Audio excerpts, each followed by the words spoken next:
Hello, welcome Top Scares with Mr. Biggs.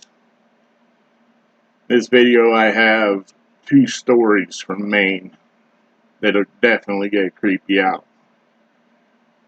Story number one.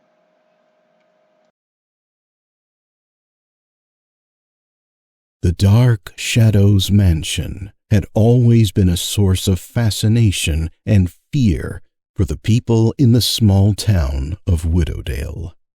The imposing mansion sat atop a hill overlooking the town, with its Gothic architecture and dark, foreboding presence, casting a shadow over the entire community.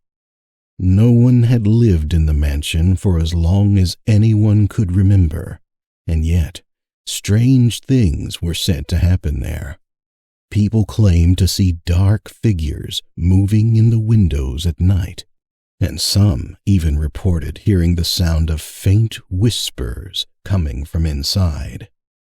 Despite the fear that the mansion inspired in the town, there were those who were drawn to its eerie allure. Among them was a young woman named Emily, who had always been fascinated by the macabre and mysterious. One day, Emily decided to explore the Dark Shadows mansion for herself. She climbed the hill to the mansion's gates and found that they were unlocked, as if inviting her inside. She stepped into the mansion's grand foyer and was immediately struck by the musty smell and the feeling of cold, damp air. She shivered, but pushed forward, determined to uncover the secrets that lay within. As she made her way through the mansion's dusty halls, Emily could feel the weight of the darkness that surrounded her. Shadows seemed to move on their own, and strange noises echoed through the empty rooms. Finally, Emily found herself standing in front of a door that led to a large, ornate library. She pushed the door open and was immediately struck by the sight that greeted her. The library was filled with row upon row of dusty books, their spines lined up neatly on the shelves. But what caught Emily's attention were the strange otherworldly artifacts that were scattered throughout the room. They were antique instruments of torture, skulls, and strange, unidentifiable objects that seemed to pulse with an ominous energy. Emily felt a chill run down her spine as she realized that she was not alone in the library. There, in the shadows, stood a tall, gaunt figure with long, bony fingers and glowing red eyes. The figure beckoned to her, and Emily felt herself being drawn towards it, as if by some unseen force. She tried to resist, but it was no use. The figure was too powerful. Suddenly, Emily felt a hand on her shoulder. She turned and saw an old man standing behind her, his face lined with wrinkles. "What are you doing here, child?" the old man asked. "I was just exploring," Emily replied nervously. "Exploring, eh?" the old man said, his eyes twinkling. "Well, you've certainly come to the right place. This mansion has a long and storied history, and many secrets hidden within its walls." As the old man spoke, Emily realized that he was not just an ordinary man. He was a ghost.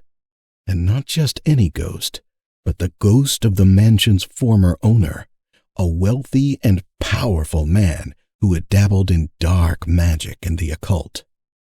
The old man led Emily through the mansion, showing her the hidden passages and secret rooms that he had discovered during his lifetime. Emily listened in awe, her fear replaced by a sense of wonder at the secrets that lay hidden within the mansion's walls. As the night wore on, Emily realized that she had been given a gift, the gift of knowledge, of understanding the mysteries of the universe. And even though the mansion still held its dark allure, Emily knew that she had nothing to fear. Story number 2.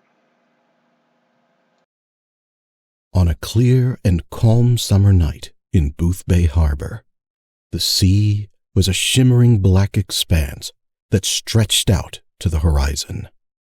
The only sound was the gentle lapping of the waves against the dock and the occasional cry of a seagull. But as the night wore on, a chill began to creep into the air.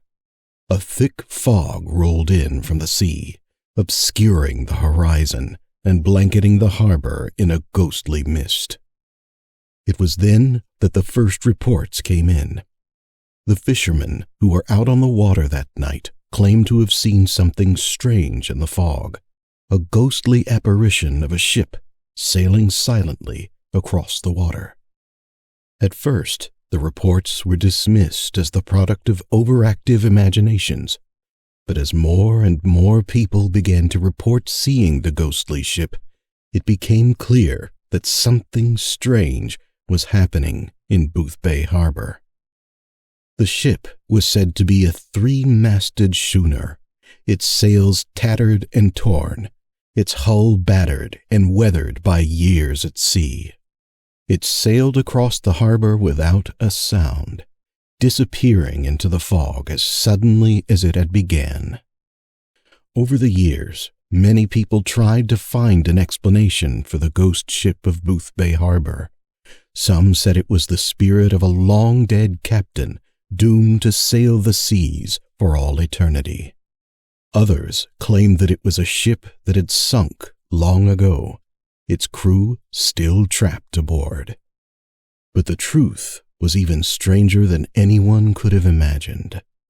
It was discovered that the ship was not a ghost at all, but a ship that had been lost at sea for over a century.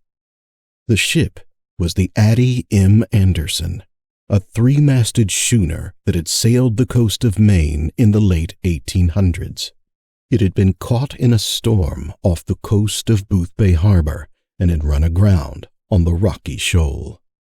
The captain and crew had perished in the wreck, and the ship had lain at the bottom of the sea for over 100 years. But then something strange happened. A team of marine archaeologists discovered the wreck of the Addie M. Anderson, lying in the depths of Booth Bay Harbor. They were amazed to find that the ship was not in as bad a condition as they had expected. In fact, it looked almost as if it had been preserved by the sea. And then something even stranger happened. As the archaeologists were exploring the wreck, they heard a strange noise. It sounded like the creaking of old timbers or the rustling of sails in the wind. At first, they dismissed it as the sound of the sea, but as they listened more closely, they realized that it was something else entirely. It was the sound of a ship, a ghost ship, sailing across the water. The archaeologists looked out over the harbor and saw the ghostly apparition of the Addie M. Anderson sailing towards them. It sailed closer and closer until it was only a few feet away from the research vessel. And then, just as suddenly as it had appeared, the ghost ship disappeared into the fog. The archaeologists were left stunned and amazed by what they had witnessed. Today, the ghost ship of Booth Bay Harbor is still seen from time to time, sailing across the harbor on foggy summer nights. But now we know that it is not a ghost at all, but the preserved wreck of a ship that has been lost at sea for over 100 years. Thanks for watching till the end. Next video, I have 3 more stories that come from Maine. These stories will definitely keep you up at night. You shouldn't watch them alone. Please like and subscribe. See you in the next video.